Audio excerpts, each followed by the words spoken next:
instead of bottling it up and then, eating too much or shopping or drinking too much. Let me practice, get into a meditation or a yoga practice. Let me have other outlets for emotion besides food, because what happens is that food doesn't actually help with or solve any of these things. So then we end up with like layered emotions of, I'm still feeling the original thing. And now I've layered on shame and guilt that I have eaten too much and I'm still feeling sad. So I think that's a big part of it. It's what we're shown as kids. It's what's modeled for us when we are kids, and we aren't shown other alternatives.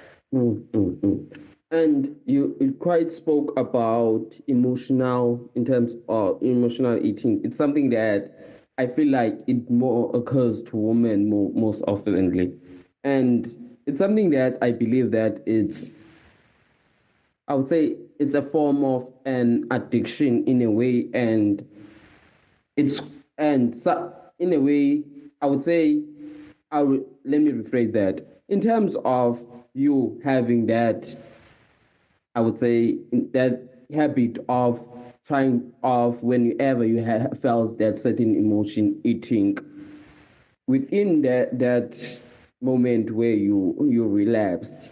What kept you going except for the notes that you kept? What kept you saying that, okay, no, I need to stop this? Or what made you fall back into those unhealthy habits? That's a great question. I think what made me sort of, default back is the same thing that happens to a lot of people, is we just aren't aware of our triggers and of the patterns yet. Is it just sort of feels like these things are happening to us. I remember even describing it as, it feels like this like evil twin comes and takes over my body and then leaves, and I'm left to like pick up the pieces and feel terrible. Which of course is not what was happening. There was a very predictable pattern that I just was blind to at first. So I think working on the skill of introspection, reflection, self-awareness can help you see what you previously haven't, because a lot of times we just try to kind of white knuckle our way through. I have these cravings and I don't want to do it. And sometimes we can resist. But if we don't actually address the root issue of why am I wanting to do this in the first place, it's a lot harder. So keeping some sort of journal or some sort of documentation where you can actually start to pick up on the patterns is, as silly as it sounds, I probably didn't realize right away that this was just a weekend thing. And I didn't make the connection between the weekend behavior being caused by the weekday restriction. So a lot of times it's just hard for us to see all of the pieces that are involved. We just tend to think, oh yeah, I just got weak and lost my composure and here we are. But that's not it at all. There's always kind of these threads to pull at and figure out what's really going on here beneath the surface. And once you know that, then it's about addressing the root rather than trying to put this Band-Aid over it. So I think for me, it was recognizing, and I think this goes for everybody who's trying to make a change, like you need to reach a point where you're willing to try to do things differently because you can acknowledge that what you're doing isn't working. That I had told myself enough times, I just won't do it again. And then something had to change.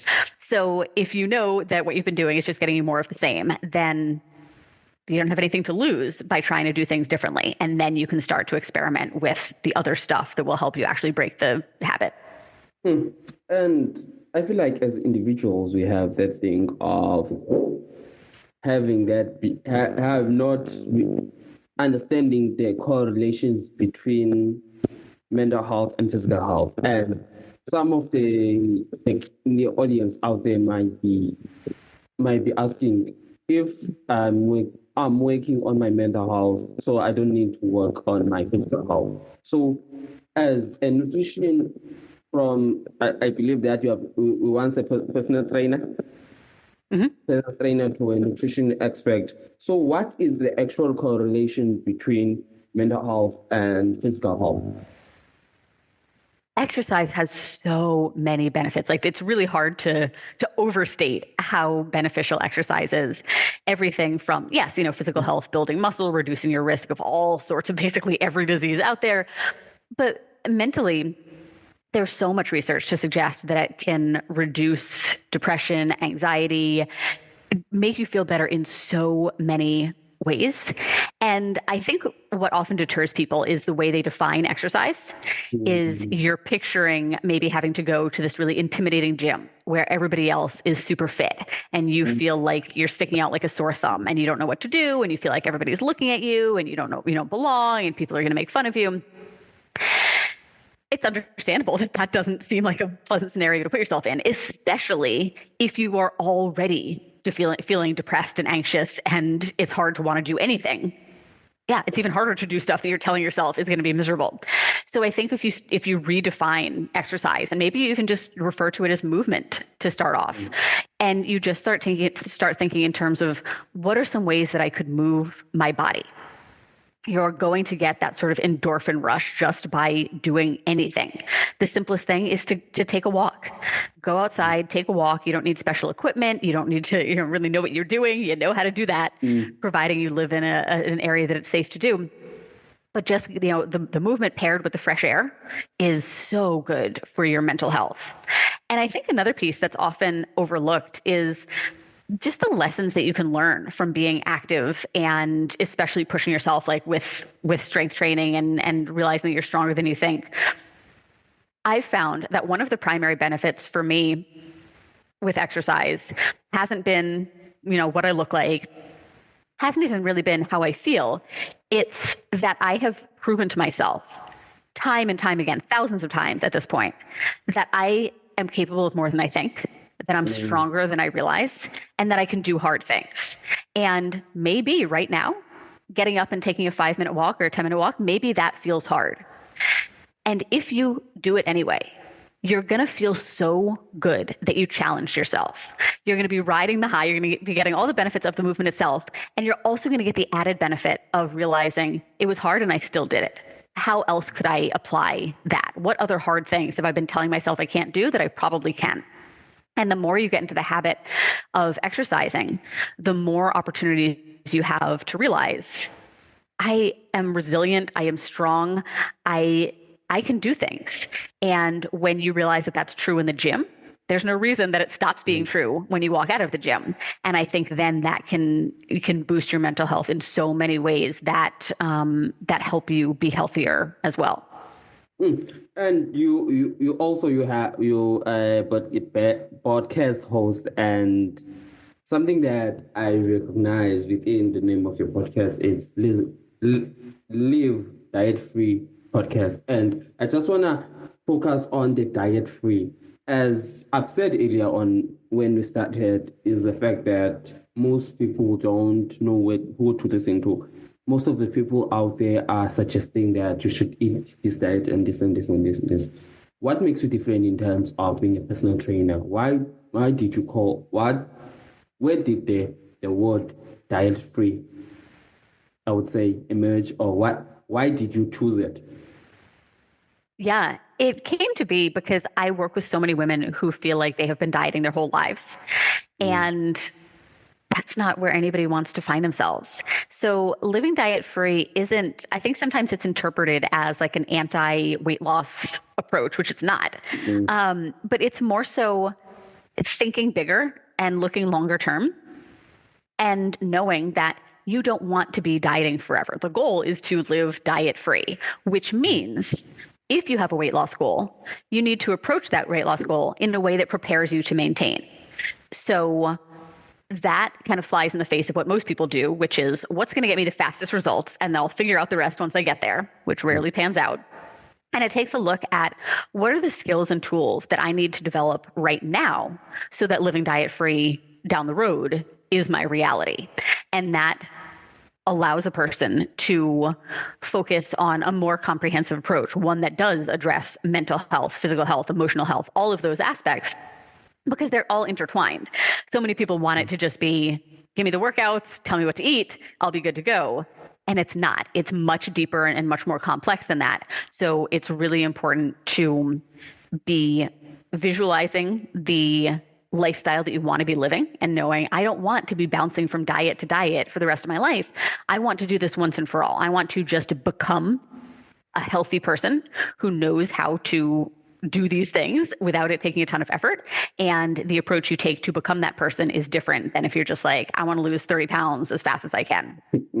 And as far as the approach that I take, it's comprehensive because I know that's what people need. Where, like I said, everybody kind of wants the surface level stuff, the workouts, the nutrition, but it's about so much more than knowing what to do. It's actually doing it. And that's what's more complex. And that's what requires, some lifestyle change, some introspection. So I think it's really important that we approach the time together in a way that sets a person up to be successful on their own long term.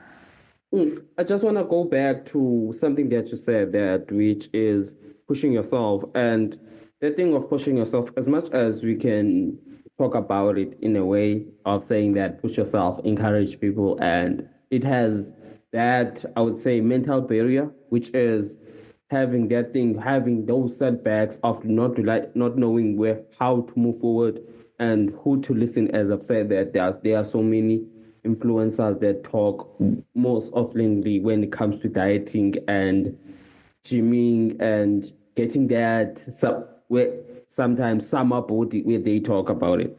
How do you build resilience and cope with setbacks, and how do you help your clients to build resilience and cope with setbacks in their health journey, or regaining their self-confidence?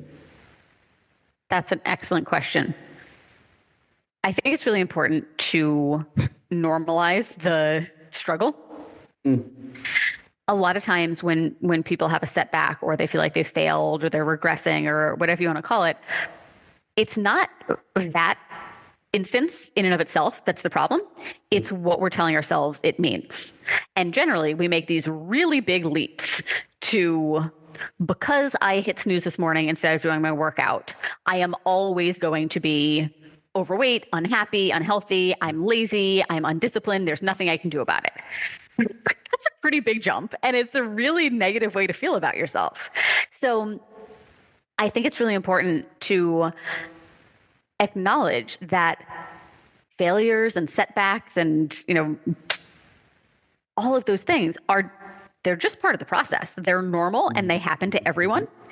And when you go into it expecting that they're going to happen, you get less bent out of shape about them, that you just sort of learn to take them in stride and be like, okay, yeah, I knew this was going to happen at some point.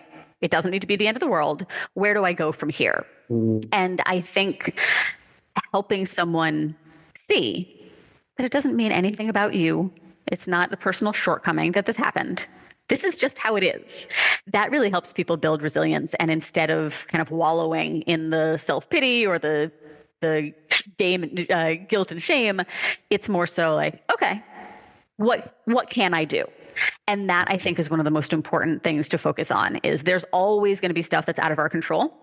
So focus on what you can. And it's often that we have these really black and white ways of thinking. If I didn't do exactly what I said I was going to do when I said I was going to do it, exactly as intended, then I messed up, like better luck tomorrow or better luck next week. When in reality, okay, so you hit snooze this morning. You can't get your workout in now. Is there another opportunity during the day that you could do it? Maybe it has to be this evening. You might be tired. You might not really want to, but it's still possible. And it'll feel really good to follow through and do it because you said you would. Maybe that's not an option, but you could take a walk at lunchtime. And even though you don't usually, there are just so many kind of shades of gray in between the extremes. And part of being resilient is recognizing things are not always going to go according to plan, but it doesn't mean I throw in the towel. I still have kind of my goal, my North Star, the compass that's guiding me in the direction I want to go. And what that actually looks like is going to vary, but I can trust myself to do the best that I can with what I'm working with on a given day.